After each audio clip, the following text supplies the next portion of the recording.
Patriot কি আমরা পড়েছি? না স্যার। প্যাট্রিয়ট হচ্ছে স্যার আমাদের আরেকটা ড্রামাটিক মনোলগ। এটা লিখেছেন হচ্ছে রবার্ট ব্রাউনিং।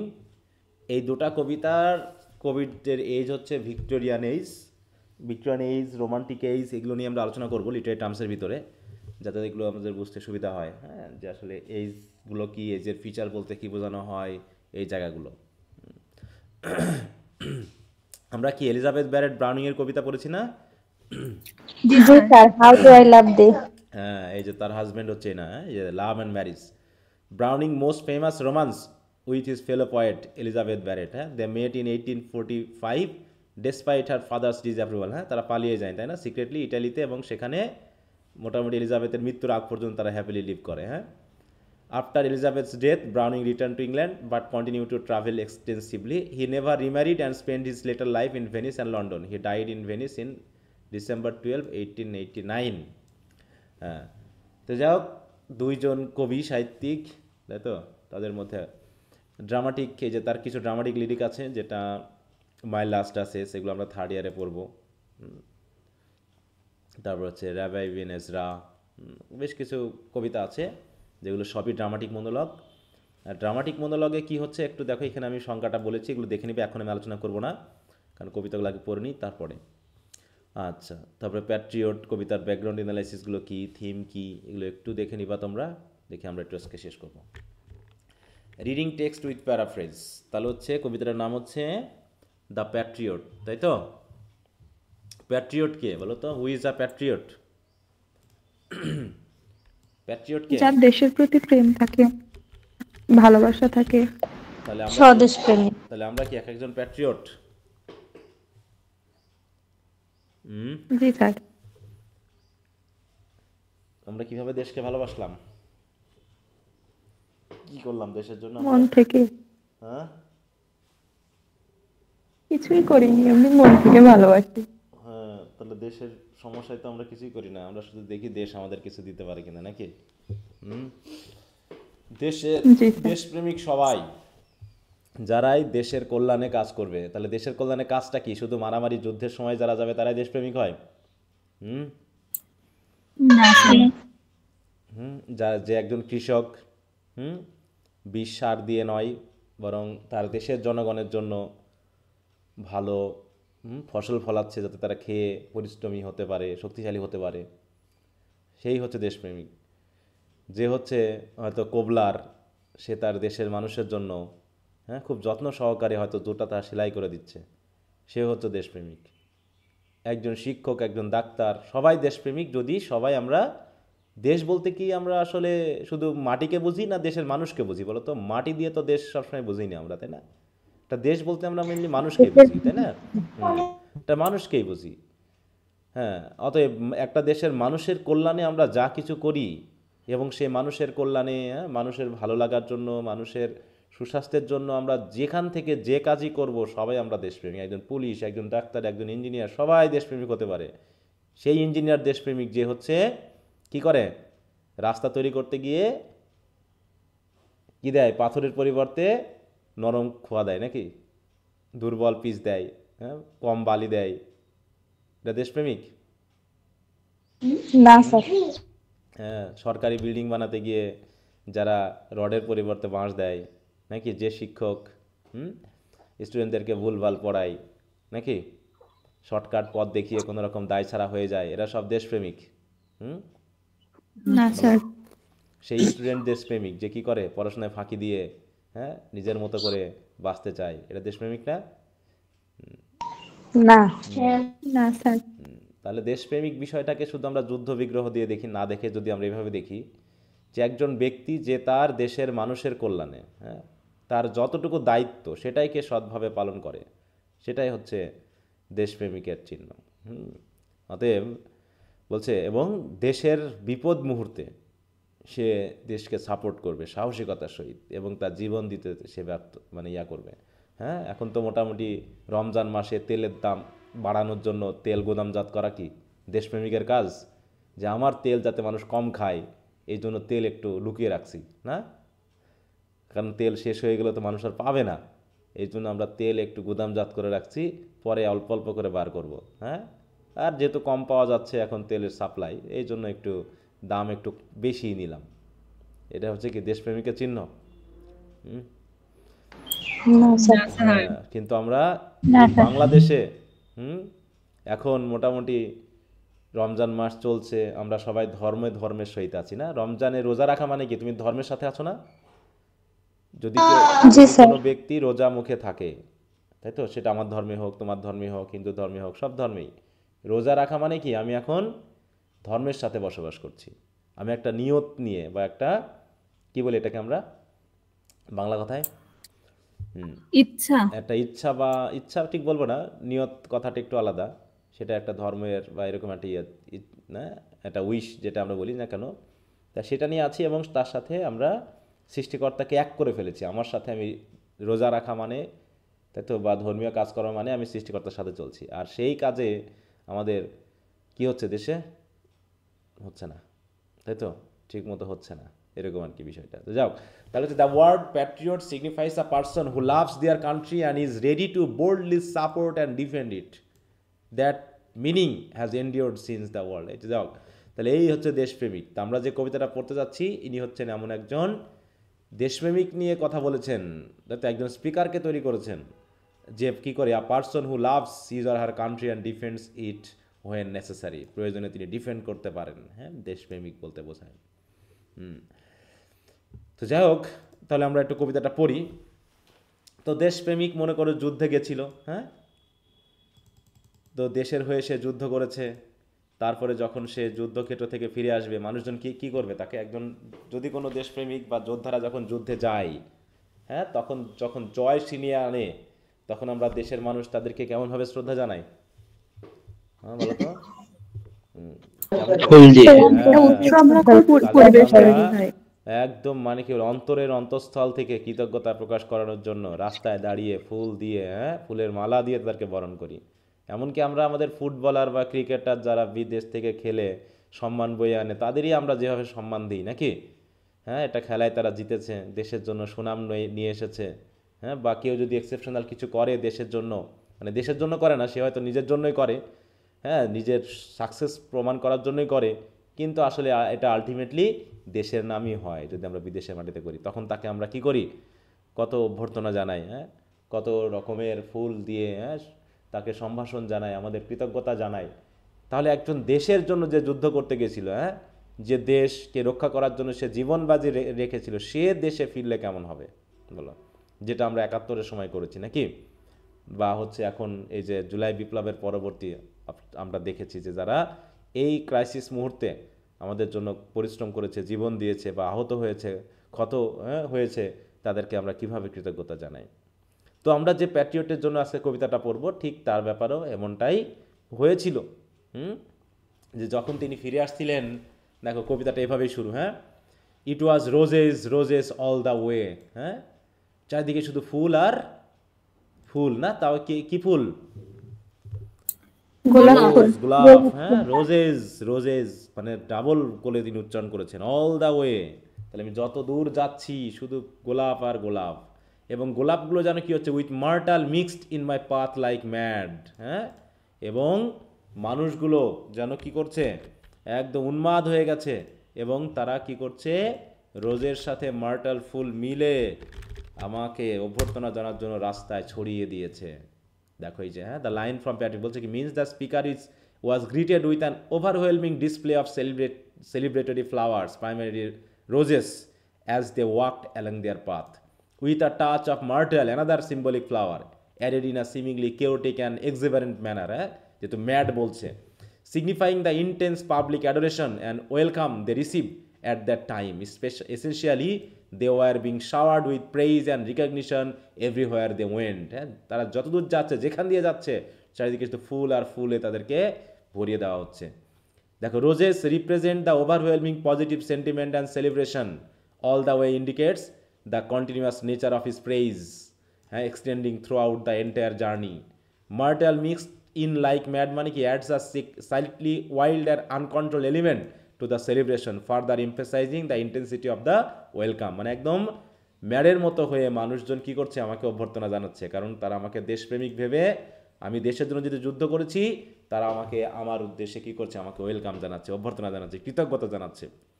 এবং মানুষ শুধু রাস্তায় নেই, আরও কোথায় আছে, the house roof seem to heave and sway, হ্যাঁ, যেন বাড়ির ছাদ যেন দুলছে, হ্যাঁ, দ্য চার্চ স্পায়ার ফ্লেমড, চার্চের মাথার উপরে, হ্যাঁ, পতাকা ঝুলিয়ে দেওয়া হয়েছে, এবং যেন তারা মশাল জ্বালিয়েছে। দেখো, চার্চ স্পায়ার বলতে আমরা কি বুঝি? চার্চ স্পায়ার বুঝো? চার্চের যে গম্বুজ থাকে, দেখো, চার্চের যে চার্চের স্পায়ারটা এখন এখানে দেখাচ্ছে না, একবারে প্যাট্রিয়টে চলে গেছে, আমরা একটু দেখি। একেবারে শীর্ষচূড়া। চার্চের যে চূড়া, হ্যাঁ, পয়েন্টেড স্ট্রাকচার, এই যে এরকম, হ্যাঁ, যেখানে ক্রস লাগানো থাকে বিশেষ করে চার্চের চূড়াতে, তার উপরে, হ্যাঁ, হয়তো তারা পতাকা ঝুলিয়ে দিয়েছে, স্বাধীনতার পতাকা, হ্যাঁ, অথবা কি করেছে, অথবা সেখানে মশাল জ্বালিয়ে দিয়েছে, তাই বলছে ফ্লেমড, হ্যাঁ, সেটা যে কোনো একটা হতে পারে, এখানে ক্লিয়ার না। তাই বলছে the house roof seem to heave and sway, heave and sway মানে দোলা, দুলতে থাকা, হ্যাঁ, মানে মানুষজন নড়ছে তো, ছাদের উপরে মানুষ, হ্যাঁ, তারপর হচ্ছে দরজা জানালার পাশে মানুষ, চারিদিকে শুধু মানুষ আর মানুষ, এমনভাবে মানুষজন নড়াচড়া করছে যেন মনে হচ্ছে যেন বাড়ির ছাদই যেন দুলছে।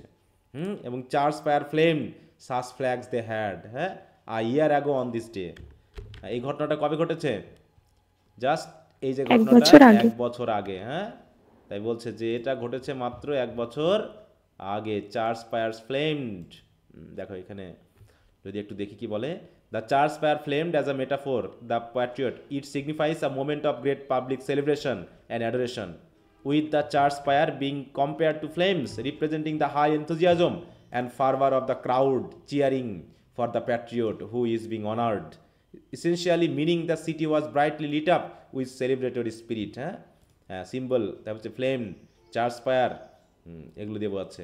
অর্থাৎ মূল কথা হলো এটা এমন একটা সময়, যে সময়টা কি আজ থেকে 1 বছর আগের ঘটনা ছিল, যে 1 বছর আগে মানুষজন আমাকে এভাবেই উন্মাদের মতো করে কি করেছিল, আমাকে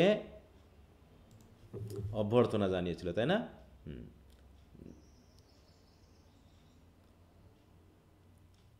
আচ্ছা, তো যাই হোক, এটুকু কি বোঝা গেল? জি স্যার। তারপর সেটা ছিল তো জাস্ট 1 বছর আগের ঘটনা, আজকের এই দিনের 1 বছর আগে। তাহলে আজকে কি ঘটছে সেটা হচ্ছে কথা। দেখি আজকে কি ঘটছে।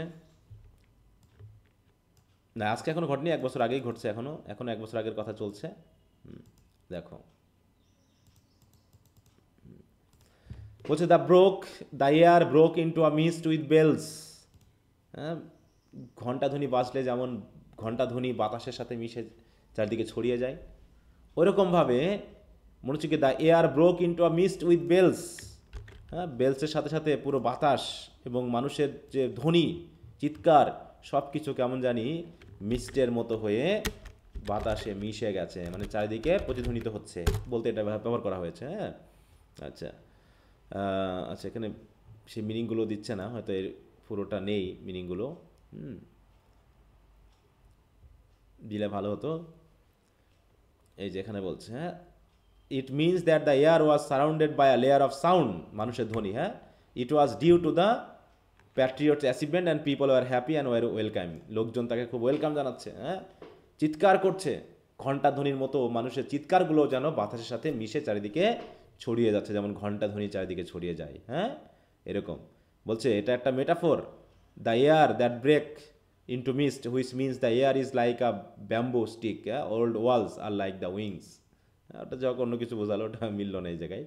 হ্যাঁ, কারণ কি, দ্য এয়ার, এই যে the air become misty and heavy because of the noisy slogan and the ringing bells, হ্যাঁ, বেল বাজছে আর জনগণ কি করছে, চিৎকার করে স্লোগান দিচ্ছে, এই স্লোগানগুলো বাতাসে মিশে যাচ্ছে। তাই বলছে the air broke into a mist with bells and the old world rocks with the crowd and the cries, হ্যাঁ, জনগণ যে চিৎকার করছে, উচ্চধ্বনি করতেছে, এই ধ্বনিতে পুরো বাড়ির যে বিল্ডিংগুলো সেগুলো যেন প্রতিধ্বনি, রক মানে কি, প্রতিধ্বনিত হওয়া, কেঁপে ওঠা, হ্যাঁ, এরকমভাবে মানুষজন তাকে অভ্যর্থনা জানাচ্ছে।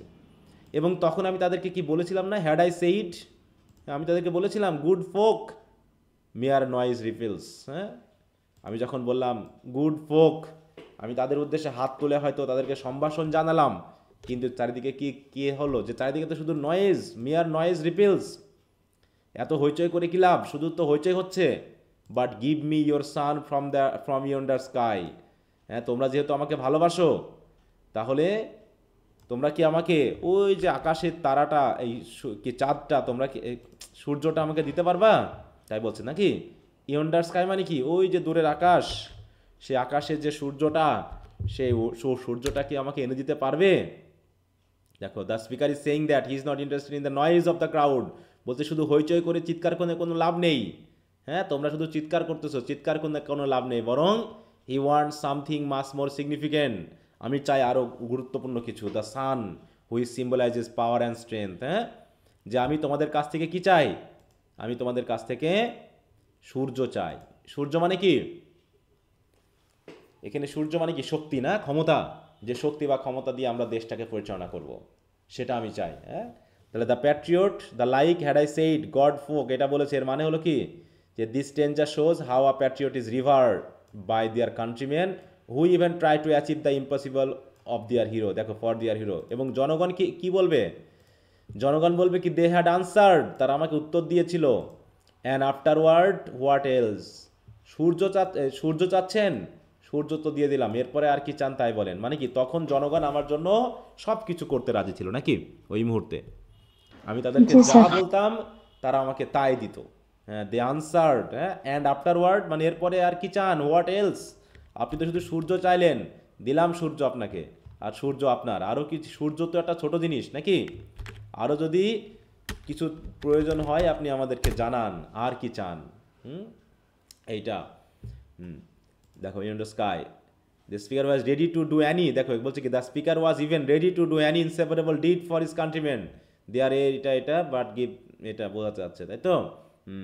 এটা কি একটা আইরনিক্যাল কথা, কারণ কি কিছুক্ষণ পরেই আমাদের অবস্থানের পরিবর্তন হয়ে যাবে। হ্যাঁ, বুঝতে পারছো? এটার মানে হলো কি, দেখো, অ্যান্ড আফটারওয়ার্ডস এলস মানে হলো add to the image of endless love that the speaker received from the public. হ্যাঁ, পাবলিকের কাছ থেকে। মানে এই কথার মানে কি, যে আসলে জনগণ তাকে কতখানি ভালোবাসে, সেটা তারা এই কথা দিয়ে প্রমাণ করতেছে, যে আর কি চান আপনি। এইভাবে কি বোঝা গেল? জি স্যার। জি স্যার। আচ্ছা, কিন্তু থার্ড স্টেঞ্জাতে এসে কিস্তি মাত হয়ে গেল। হ্যাঁ, দেখো বলছে কি, এলাক কিন্তু high, it was I who lived at the sun. বলছে জনগণ বললো আর কি চান, কিন্তু জনগণ শুধু হইচই করতেছে। কিন্তু it was I who lived at the sun, কিন্তু আমি সূর্যের কাছে লাভ দিয়ে উঠেছিলাম। To give it my loving friends to keep. Loving friends মানে আমার এই জনগণ, আমার এই, হ্যাঁ, আমার দেশের জনগণকে সূর্যটা পেড়ে এনে দেওয়ার জন্য আমি নিজেই যেন সূর্যের কাছে লাফিয়ে উঠেছিলাম। মানে কি, এখানে সূর্য বলতে কি বোঝানো হচ্ছে? দেশের স্বাধীনতাকে। শক্তিকে। হ্যাঁ, স্বাধীনতা। হ্যাঁ, যে আমি সূর্যের কাছে যুদ্ধ করতে যাওয়া আর সূর্যের কাছে যাওয়া কি একই কথা না? মৃত্যু হাতে করে নিয়ে যাওয়া নাকি? হ্যাঁ, যুদ্ধক্ষেত্র থেকে ফিরে আসা তো আমার কপাল। তাই বলছে, alack it was I who lived at the sun to give it to my loving friends to keep. এর মানে হলো, the speaker in a moment of great enthusiasm and selfishness attempted to achieve something seemingly impossible like reaching the sun in order to provide the greatest possible benefit to their loved ones, implying a sacrifice made for their friends that was ultimately beyond their reach. হ্যাঁ, যে জনগণ বলছে কি চান, তারা তো শুধু কথাই বলছে, তারা শুধু কথাই বলতে পারে কিন্তু কাজে না। তাই বলছে আমি বরং তাদের উদ্দেশ্যে সূর্যকে পেড়ে এনে তাদের কাছে দিয়েছি, যে নাও। হ্যাঁ, তাই এলাক 3:17 কেন উচ্চারণ করলেন? This is an exclamation of regret or sorrow, indicating that the speaker now realises their effort were in vain and they could not achieve what they set out to do. হ্যাঁ, তারা যা বলতে যাচ্ছে তারা তা করতে পারবে না। তো লিপিং অ্যাট দ্য সান মানে কি, এটা মানে কি, ডেয়ারিং অ্যান ইম্পসিবল কাজ। হ্যাঁ, ফিট অর কাজ, signifying the speaker extreme willingness to go to great strength for their friends. বা জনগণের উদ্দেশ্যে সে যে কোনো কাজ করতে পারে বলে এরকমটা তিনি বলতে চাচ্ছেন। আরও বলছে কি, where the speaker is reflecting on a time when they are greatly admired by the public but now face a harsh reality where their sacrifice are not recognised and appreciated. তাই তিনি এলাক এই শব্দটা ইউজ করেছেন। এলাক মানে alas, high, আমি তো গিয়েছিলাম। বলছে not man can do have I left undone. বলতেছে মানুষ যা কিছু করতে পারে না সেটাই আমি আনডান করেছি, কিন্তু যা করতে পারে তা তো আমি করে দেখিয়েছি। মানে মানুষ যা করতে পারে আমি তা করে দেখিয়েছি নাকি। দেখো এখানে কি বলছে, the speaker has done absolutely everything possible living no room for any further action, মানে নো স্টোন আনটার্ন, মানে আমি চেষ্টার ত্রুটি রাখি নাই। They have gone above and beyond what anyone else could have done in a given situation, essentially claiming to have perform the ultimate feat of effort and dedication, not মানে কি nothing, মানে আমি যা আন্ডান রেখেছি তা আসলে মানুষের পক্ষে করা সম্ভব না, তার মানে মানুষের পক্ষে করা যায় এমন সব কিছু আমি করে দেখিয়েছি। হ্যাঁ এরকম। তারপর দেখো and you see my harvest, এবং আমার পরিশ্রমের ফসল তোমরা দেখতে পাচ্ছ। What I reap this very day and now I years is run, আজ থেকে 1 বছর আগে আমি জনগণের উদ্দেশ্যে কি ফসল তুলে এনেছিলাম, কি ফসল আমি দিয়েছিলাম তা এই যে তোমরা দেখতে পাচ্ছ। কি ফসল? দেশের স্বাধীনতা নাকি। স্বাধীনতা। স্বাধীনতা আমি তাদেরকে এনে দিয়েছিলাম। হ্যাঁ কিন্তু এখন কি কি মানে এখন কি হচ্ছে, কিন্তু আজকে এই জায়গায় আর কেউ নেই না। দেখো কিন্তু দুঃখের বিষয়, there is nobody on the house top now, তাহলে আমি কি ফসল এনেছিলাম তারা তো দেখেছে, কিন্তু তারা 1 বছর আগে আমার জন্য জীবন দিতে চাচ্ছিল, কিন্তু আজকে আমার জন্য আর কেউ নাই। There is nobody on the house tops now, just a palsied few at the windows set. হ্যাঁ তাও কিছু মানুষ হয়তো জানালার পাশে বসে আছে, তাও তারা কেমন? প্যালসাইড। প্যালসাইড মানে কি?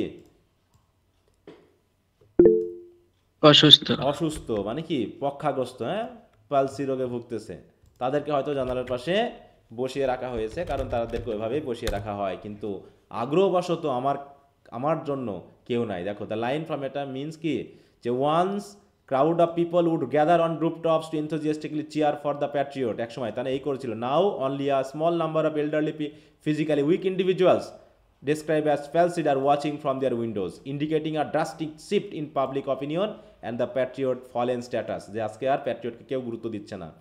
Essentially nobody is excited to see him anymore, only a few who might feel pity from afar, কয়েকজন হয়তো বা দেখছে, তাও তাদের কিছুই করার নাই, তারা নিজেরাই অসুস্থ। হ্যাঁ তাদেরকে দূরে দাঁড়িয়ে রাখানো হয়েছে তাদের এই দৃশ্য দেখার জন্য। কারণ কি, তারা সেখানে জানালায় বসে বসে কি দেখছে? For the best of the sight is all allow at the shambles gate, or better yet by the very scaffold I drove। হ্যাঁ তার মানে সেখানে তারা জানালায় বসে বসে যে দৃশ্যটা দেখছে সেটা আজকে কোনো আনন্দের দৃশ্য নয়, বরং একটা ফাঁসির, তাই তো, যে মাঠ, সেই মাঠের গেট। হ্যাঁ শ্যাম্বলস গেট। আর ভালো করে বলতে গেলে তারা হয়তো স্ক্যাফোল্ড ফুডটা দেখতে পাচ্ছে। স্ক্যাফোল্ড ফুড বুঝো? যেখানে কি করা হয়, মানুষকে ফাঁসির মঞ্চ। ফাঁসি দেওয়া হয়, সেই ফাঁসির মঞ্চ। হ্যাঁ দেখো বলছে scaffolding is a temporary structure that is use to support worker and materials at a height. আর এটা দিয়ে কি বোঝানো হচ্ছে? এটা দিয়ে আসলে এই যে ফাঁসির মঞ্চকে বোঝানো হচ্ছে। ঠিক আছে, তো এই যে একটা মঞ্চ যেখানে ফাঁসি দেওয়া, এই যে দেখো ফাঁসি, হ্যাঁ এইখানে রাখা হবে। আচ্ছা এখানে শুধু এটুকু দেখাচ্ছে, অন্যান্য ইয়াকেও দেখাচ্ছে। হ্যাঁ এখানে ফাঁকা জায়গা থাকে, অমনি তাকে কি করবে, এই যে মনে করে এটা একটা পুরো মাঠ, জনগণ তার ফাঁসি দেখায়, যে ফাঁসির কাষ্ঠ। হ্যাঁ এইখানে দিয়ে ঝুলিয়ে দিবে, আর নিচ থেকে একটা কাঠ, এই যে প্যাট্রিয়ট উঠতেছে। হ্যাঁ প্যাট্রিয়ট উঠতেছে, তারপরে আস্তে আস্তে তাকে এখান থেকে ফেলে দিয়ে এভাবে ফাঁসি দেওয়া হবে। হ্যাঁ আর এটাই যেন ওই প্যালসাইড পিপলেরা দূর থেকে দেখতে পাচ্ছে, জানালা থেকে। হ্যাঁ জানালা দিয়ে যেন দেখতে পাচ্ছে স্ক্যাফোল্ডে। তাই বলছে দেখো, হ্যাঁ যে at the shambles gate or better yet by the very scaffold foot I trow. কথা বুঝতে পেরেছ? জি স্যার। 1 বছর আগে আমাকে সবাই ভুলে গেছে, 1 বছর পরে সবাই ভুলে গেছে। হ্যাঁ যে আমি যে তাদের জন্য কিছু করেছিলাম সেটা তারা ভুলে গেল। এই ঘটনা কি হচ্ছে না অহরহ এরকম?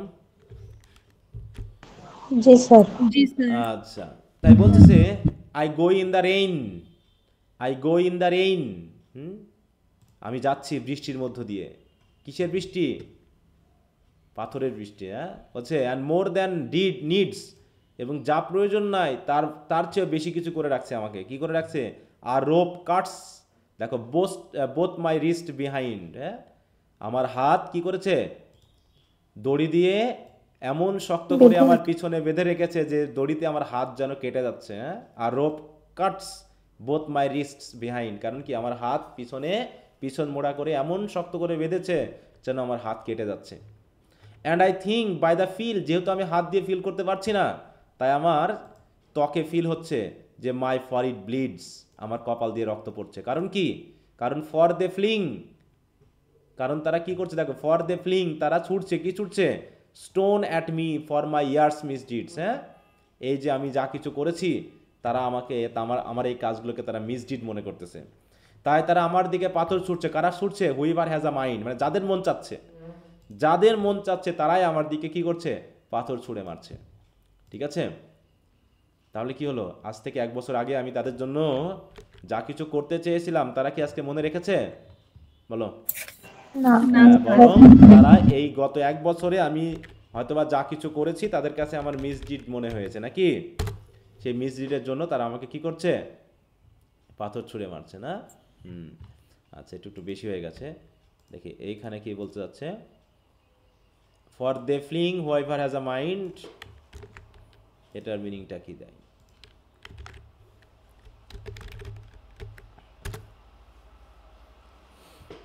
দেখো এই যে বলছে, হ্যাঁ, এটা বলছে কি দেখো, people are now throwing stones at the speaker the patriot because of perceived wrong doings he has committed over the past years, indicating a drastic shift in public opinion. হ্যাঁ, তাদের প্রতি, হ্যাঁ, তার প্রতি যে মানুষের চিন্তাভাবনা, মতামত পুরো চেঞ্জ হয়ে গেছে। Where he is now viewed negatively and even scorned by those who once admired him, specially the crowd is now actively expressing their disapproval through physical aggression. হ্যাঁ, মানে পাথর ছুঁড়ে তাদের কি করছে? তার উপর আঘাত করছে।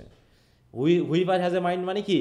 This emphasizes that the negativity towards the speaker is widespread, with almost everyone now turning against him. Years misdeed মানে represent the recent actions or mistakes that have led to the public sudden change of heart. হ্যাঁ, এইটা তো কি সবাই বুঝতে পেরেছো? জি sir. জি। এরপর হচ্ছে শেষ অংশ।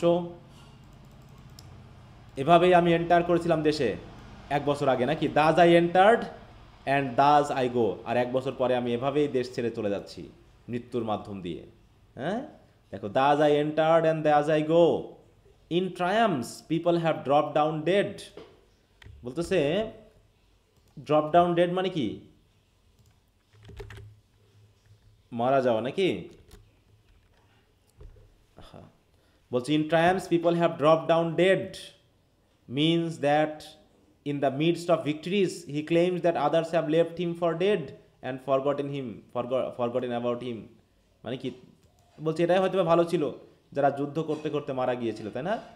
হ্যাঁ, যারা হয়তো ছেড়ে চলে গেছে, এবং এতদিন পর্যন্ত যারা আমাকে এই ভিক্টরির জন্য মানে কি বলবো, আমাকে সম্মান দিয়েছিল, তারাই ভালো যে তারা মারা গেছে। তারা আমার আজকের এই দিনটি হয়তো দেখতে পায়নি। He might view his situation as a victory, as this implies he sees himself as having won even in defeat because he thinks he stood up for what was right. তার মানে কি? যে in triumph people have dropped down dead, paid by the world, what does the owe me? God might question. দেখো, god হয়তো আমাকে এই কোশ্চেনটা করবে যে তুমি দেশের জন্য, পৃথিবীর জন্য কত কিছু করলা, কিন্তু সে পৃথিবীর মানুষ তোমাকে শেষ পর্যন্ত কি দিল? শাস্তি দিল, নাকি? তাহলে পৃথিবী তো তোমাকে পেইড করেছে। দেখো, God might question them thus, so this is not a question that the speaker is asking God, but rather a question that the speaker imagine that God might ask of the people who have drop down dead in triumph from the second line. হ্যাঁ, যে এই যে তিনিও মারা যাবেন, হয়তো god মৃত্যুর পর তাদেরকে প্রশ্ন করবে যে তোমাদেরকে পৃথিবী তো পেইড করেছে, যে হোয়াট ডাজ দো ও মি, এখন আমি তোমাদের জন্য কি করব কম? আমি তোমার কাছে কি করব? আমি তোমার জন্য এখন কি করব? হ্যাঁ, now instead it's God shall repay I am safer so. অতএব তার বিপরীতে আমি হয়তো বা এটাই ভাববো যে গড যেহেতু আমাকে পে করবেই, কারণ যে কাজটা আমি করেছি সেটা ভালো না মন্দ সেটা তো আমি জানি, নাকি? সেটা তো আমি জানি। অতএব গড তো আমাকে জাজ করবে। মানুষ তার পার্থিব স্বার্থ দিয়ে জাজ করেছে, মানুষ তার পার্থিব স্বার্থ দিয়ে যা বিচার বিবেচনা করেছে আমার কাজগুলোকে ভুল প্রমাণিত করেছে, আমাকে মৃত্যু শাস্তি দিয়েছে। কিন্তু গড তো জাস্ট, নাকি? তিনি তো জাস্টলি কি করবেন, জাজ করবেন আমাকে, এবং গড নিজেই জানেন যে আমি মানুষের জন্য কি করেছি। অতএব তিনি আমাকে রিপে করবেন, আমার প্রতিফল তিনি আমাকে দিবেন। অতএব আমি যেহেতু জানি আমি কোনো অপরাধ করি নাই, সুতরাং গডের প্রতি আস্থা রেখে আমি ছেড়ে দিচ্ছি, আই অ্যাম সেফার। সো তো সেদিক থেকে আমি নিরাপদ, কারণ জনগণ তো আমাকে তাদের মতো বিচার করে আমাকে মেরেই ফেললো। কিন্তু গডের কাছে যখন যাব, তিনি আমাকে মৃত্যু পরবর্তী যে শাস্তি বা আশীর্বাদ বা পুরস্কার তিনি আমাকে দিবেন। তো সেই আশায় আমি সব কিছু মেনে নিচ্ছি। কি কথা বুঝতে পেরেছ? জি স্যার। হ্যাঁ, এই যে দেখো বলছে দিস ফাইনাল স্টেঞ্জা, বিশেষ করে হ্যাঁ, this final stanza also brings forward the point that this entire story could have been about a man patriot to his religion, তাই না, who gained a respectable position in the church। মানে অন্য কিছু বোঝাচ্ছে যে এটা হয়তো দেশের জন্য হতে পারে, চার্চের জন্য হতে পারে, বিভিন্ন কাজের জন্য হতে পারে। তাই বলছে এই জায়গায়, but he pleased and even relieved that at least now he is going to god, who will জাজ হিম justly. God sees all and knows all, unlike human beings who react to only what their limited knowledge allows them to understand। হ্যাঁ, মানুষ তার limited knowledge দিয়ে, তাই তো, তারা যা বুঝেছে তাই দিয়ে তারা আমাকে বিচার করেছে। কিন্তু গড তিনি আমাকে জাস্টলি বিচার করবেন। তিনি আমাকে আমার যে ক্ষমতা বা শক্তি বা আশীর্বাদ তিনি সেগুলো সম্পর্কে জানেন, তিনি আমাকে সেই হিসাবেই আমার প্রতিফল দিবেন। কি বুঝতে পেরেছ? জি স্যার। হ্যাঁ, তাহলে একজন প্যাট্রিয়টের শেষ প্রতিফল কি হলো? হ্যাঁ, যখন তুমি দেশের জন্য ভালো কিছু করবা, তখন অবশ্যই দেশের মানুষ তোমাকে কি করবে? খুব ভালো বলে অভ্যর্থনা জানাবে। কিন্তু কোনোভাবে যদি কোনো কিছু কি হয়, ভুল হয়, বা কেউ যদি ভুল বোঝায়, তুমি অপরাধ না করলেও জনগণ তোমার বিরুদ্ধে যাবেই। এরকমটা প্রত্যেকটা দেশেই সবসময়ই হয়, এরকম নাকি? সবসময়ই হয়। তো যাই হোক, আমরা যেমন মোটামুটি আমাদের দেশের রাজনৈতিক প্রেক্ষাপটটা দেখেও একটু বিবেচনা করতে পারি না? বিশেষ করে যদি আমরা 1971 সাল পরবর্তী বঙ্গবন্ধুর বিষয়টা আসি, তারপরে 1975 সালে তাকে হত্যা করা, এই ব্যাপারগুলো যদি আমরা বিবেচনা করি, একই রকম না ব্যাপারটা? ব্যাপারগুলো এরকমইটাই কাটে। হ্যাঁ, তারপরে তার সন্তানের দ্বারা, হ্যাঁ, দেশের মিসডিডের মাধ্যমে যা হলো, তাতে তো বুঝতেই পারছো যে ঠিক এই কবিতাটার সাথে অনেকটা এরকমটা যায়। হ্যাঁ, এই কবিতার সেন্ট্রাল মেসেজটা কি দেখো, বলছে the central message of the poem is the patriot is that we should keep on doing good works for others but should not wait. হ্যাঁ, এখানে শুডন্টও আছে, নটও হয়ে গেছে। হ্যাঁ, shouldn't wait for anything in return. The poet also highlights in the poem through the patriot that one should have full faith on God, and if the person is not rewarded for his deed in the world, then he will be দেখো sure rewarded, he will sure be rewarded in the God's kingdom. The poet ends on a note of hope, because although the people humiliated and insulted the patriot, he had hoped that he will be rewarded for his good deeds in the heaven. এই কথা বোঝা গেল? যে অন্তত স্বর্গে সে reward পাবেই, মনে থাকবে? আচ্ছা, তোমাদের বইয়ে যে প্যারাফ্রেজটুকু আছে একটু পড়ে নাও তো সবাই, আছে না প্যারাফ্রেজটা? জি স্যার। একটু পড়ে নাও দেখি।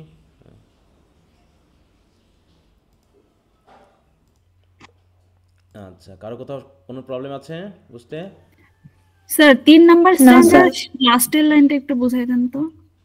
কোন 3 নম্বর স্ট্যাঞ্জার লাস্টের লাইন? জি স্যার।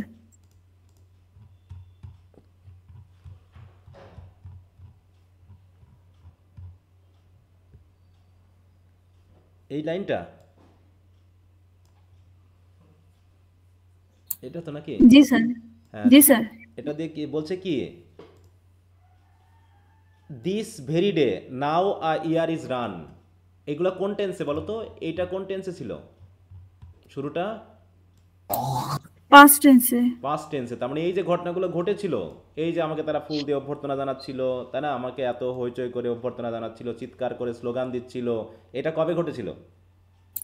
1 বছর আগে। হ্যাঁ, তাহলে সেটাই বলতেছে, this very day now a year is run, 1 বছর আগে, হ্যাঁ, 1 বছর চলে গেছে, এই দিনে আমি তাদের জন্য এই হারভেস্ট নিয়ে এসেছিলাম। হারভেস্ট মানে কি? স্বাধীনতা এনেছিলাম। এবং এই যে তাকে যে এখন নিয়ে যাচ্ছে ফাঁসি দেওয়ার জন্য, এটা আজকের দিনে না? জি স্যার। আজকের দিনে নিয়ে যাচ্ছে, আর এই কথা সে আগে 1 বছর আগে যে তারা কীভাবে অভ্যর্থনা জানিয়েছিল সেটা মনে করতেছে। ও বুঝনি? দিস জি, ভেরি বুঝতে ডে পারছি। নাও, মানে আজকের দিনে, এই দিনে, যেমন হচ্ছে গতকাল কয় তারিখ ছিল বলো তো? 7 তারিখ। 7 মার্চ। 7 মার্চের 1971 সালে 7 মার্চের কি ঘটনা ঘটেছিল? স্বাধীনতার ডাক দিছিলেন বঙ্গবন্ধু। মানে 7 মার্চের ভাষণ দিয়েছিলেন, স্বাধীনতার ডাক হয়তো ইনওয়ার্ডলি তিনি দিয়েছিলেন। তাহলে ওইরকম আর কি, যে আজ থেকে কত বছর বলে, যদি গতকালকে বলতাম তাহলে কি বলতাম, যে এই দিনে কত বছর হবে তাও? ওদিকে মনে করো 30 আর এদিকে হচ্ছে 25, তাহলে কত হবে? বললাম এই দিনে 55 বছর। হ্যাঁ, 55 বছর আগে এই দিনে। হ্যাঁ, এরকম আর কি বিষয়টা।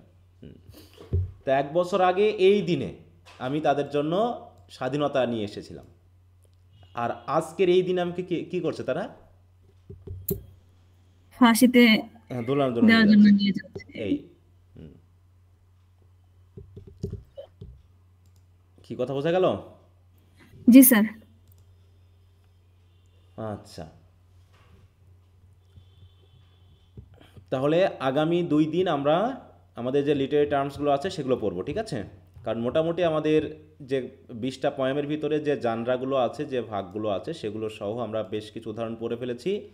এখন তাহলে আমাদের এখানকার যে লিটারি টার্মসগুলো আছে সেগুলো আমাদের একটু পড়ে ফেলতে হবে, ঠিক আছে?